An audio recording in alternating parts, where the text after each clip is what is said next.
सो लिबे फ्रेंडे, आप लोगों ने ज़ोल्टन और क्यूंटन का लेक्चर पढ़ लिया है। मैं ज़ोल्टन का एक सेंटेंस आपके सामने कहता हूँ, आपने गौर से सुनना है। ये ज़ोल्टेड viel Übungen, weil Übung Meister macht। तो दोस्तों, जब तक आप प्रैक्टिस नहीं करेंगे आप जर्मन को नहीं सीख सकेंगे। तो दोस्तों, मेरा नाम है शेख आजम और मैं लाया हूँ आपके लिए जर्मन लैंग्वेज A2 का नया लेक्चर। तो दोस्तों, पहली बात तो ये कि ये लेक्चर हमारा है ही बहुत आसान, और जैसे मैंने आपके लिए प्रिपेयर किया मैंने आपके लिए और भी इजी बना दिया। इस लेक्चर में हम पढ़ेंगे 2 वर्ड्स को, और वो वर्ड्स कौन से हैं? deshalb और trotzdem। deshalb जिसको deswegen भी कहते हैं। इनके इंग्लिश में मीनिंग्स क्या हैं? अरे भाई, अगर मैं इनके मीनिंग्स इंग्लिश में आपको बता दूं फिर तो मसला ही हल हो गया। ये देखें, इनके इंग्लिश में मीनिंग्स, deshalb का मतलब है therefore और trotzdem का मतलब है nevertheless। deshalb या deswegen यानी इसलिए, और trotzdem यानी इसके बावजूद। अब मैं आपको इनसे कुछ सेंटेंसेस बना के दिखाता हूँ। चलें। अरे भाई, कहाँ चले? अरे मेरे चैनल को सब्सक्राइब तो करते जाओ। हमारा पहला सेंटेंस देखें, deshalb के साथ यानी therefore। Mein Zug hat Verspätung, deshalb komme ich später an। Verspätung, Verspätung mean lateness, कि मेरी ट्रेन जो है वो लेट हो गई है।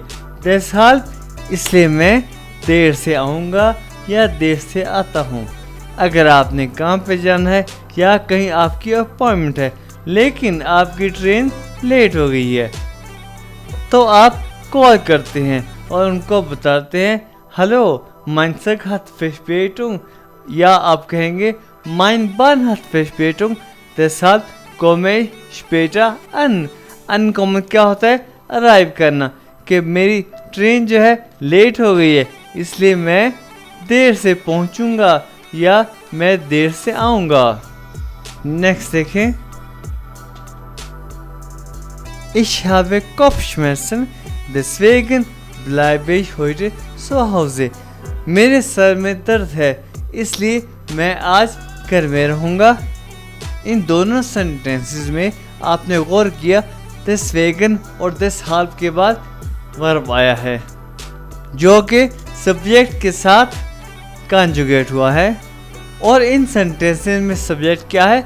इश है। तो इससे हमें पता चला कि जब भी हम deshalb या deswegen का यूज़ करते हैं तो वर्ब की पोजीशन हमेशा सेकंड होती है, यानी deshalb के बाद होती है अकॉर्डिंग टू पर्सनल प्रोनोमेन। इन सेंटेंसेस में आपने देखा कि मैंने हाउस के बाद एक कोमा लगाया है, लेकिन इसका ये मतलब नहीं कि आप पहले सेंटेंस के बाद फुल स्टॉप नहीं लगा सकते और deshalb के साथ एक नया सेंटेंस स्टार्ट नहीं कर सकते।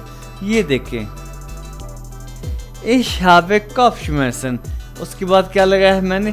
Full stop. ये सेंटेंस यहाँ पे ख़त्म हो गया। अब मैंने deshalb के साथ एक नया सेंटेंस शुरू किया, deshalb bleibe ich heute zu Hause। ये है मेरा सेकंड सेंटेंस। ये देखिए, deshalb के साथ मैंने सेंटेंस शुरू किया, उसके बाद bleibe लगा दिया मैंने, जो कि एक वर्ब है। तो ये थी deshalb के साथ सेंटेंस की स्ट्रक्चर।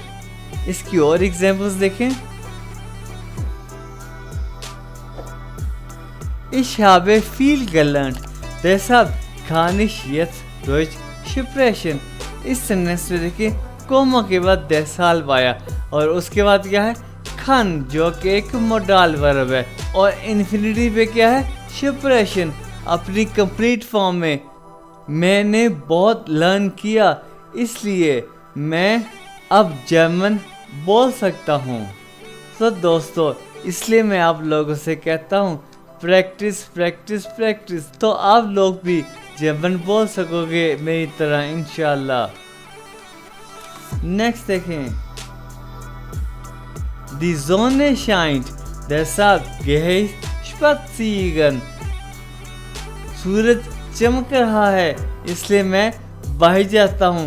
पाकिस्तान में तो मैं सूरज चमक रहा है बिल्कुल बाहर नहीं जाता, लेकिन जर्मनी में जब सूरज चमकता है तो मैं बाहर जाता हूँ सैर करने के लिए, वॉक करने के लिए। अब तो आपको 10 साल का यूज़ अच्छी तरह आ गया होगा, लेकिन वही बात ज़रूरी नहीं है कि आप कोमा के साथ 10 साल को यूज़ करो, आप फुल स्टॉप के बाद भी यूज़ कर सकते हैं। Die Sonne scheint, deshalb gehe ich spazieren। सूरज चमक रहा है इसलिए मैं वॉक के लिए जाता हूँ। अरे यार ये तो बहुत इजी था। अब मैं दिखाता हूँ आपको trotzdem का यूज़, उसे कैसे यूज़ करते हैं। trotzdem जिसका मीन है nevertheless, और उर्दू में इसे क्या कहेंगे, इसके बावजूद। Er ist müde, trotzdem macht er seine Hausaufgaben। वो müde है, वो टायर्ड है, इसके बावजूद वो अपना होमवर्क करता है। trotzdem में भी वर्ब की पोजीशन trotzdem के बाद है, यानी 10 साल की तरह सेकंड ही है दोस्तों। बहुत इजी है। एक और एग्जांपल देखें, Es ist kalt draußen, trotzdem trage ich keine Jacke। draußen क्या है, आउटसाइड, आउटसाइड कोल्ड है, बाहर सर्दी है, इसके बावजूद मैं कोई जैकेट नहीं पहनता। लेकिन ये गलत बात है, जैकेट पहननी चाहिए। tragen क्या होता है, पहनना, और इसकी पोजीशन क्या है, trotzdem के बाद। नेक्स्ट देखें,